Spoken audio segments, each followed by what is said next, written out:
Haya, Bishop Galuya. Bishop Galuya. Ona katumuigua. Karibu sana Bishop, salimiane. Tutafurahia. Mbogedhi dugata. Karibu sana. Amen. Amen. Bwana asifiwe sana. Si usalimia lia na karibu na wewe mwambie tia kudakarira. Tika kudakarira we. No shereirwo koni ugukite mbere ya igongo na ndungishereirwo. Bwana apokee sifa sana. Bishop, thank you. Najua umetoka kwetu Nyandarua.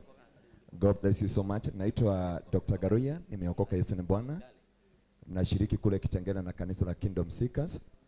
Nashukuru Bwana kwa ajili ya Apostle Judy and Reverend Victor, na wajua hata wakiwa South Africa you called me. God bless you so much. And Farodhi TV, may God bless you so much because umetuganisha sisi zote. Sitaki kusema mambo mengi because the time have gone. Lakini kuna wakati Bishop aliquote in the book of Isaiah 48. Lakini I was expected atakuguzia Isaiah 48 from verse 10. Mahali Biblia inasema ni mimi huita masihi wangu, baada ya kumuita na mweka katika tanuru la taabu, ili asiwahi kushare my glory forever. Bwana apokee sifa sana. Kwa hivyo hata wakati ulisikia tukusaganya na Farodhi kwa TV, kuna kajina ulikuwa umeitwa na Farodhi amekarudia hapa, sitakage kukarudia. Bwana apokee sifa sana.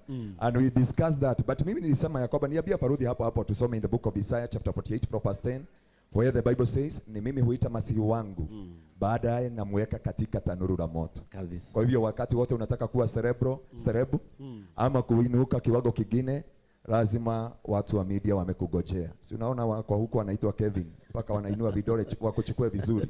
So you must be aware of this. God bless you so much. Tunakutanaga na wewe katika Farodhi TV every Friday na Wednesday na sometime, na pia katika Muthigi TV na katika Kameme, Inoro, Mworoto, na hizo zingine zote. Kabisa. God bless you so much. These are my friend. Ningetaka ku appreciate kipawa ambacho Mungu ametia ndani yako.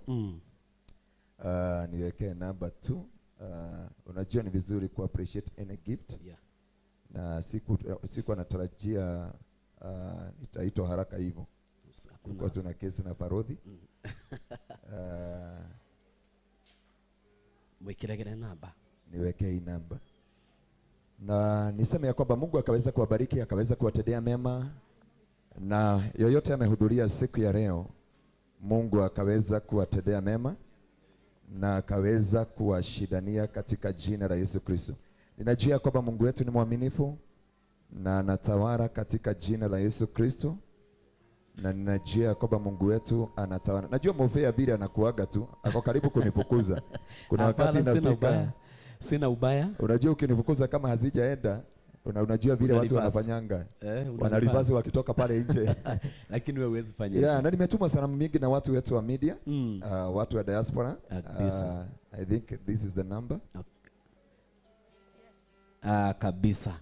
Na Bishop amepeana shilingi 10,000. Tumpigie makofi mazuri. Situseme abarikiwe.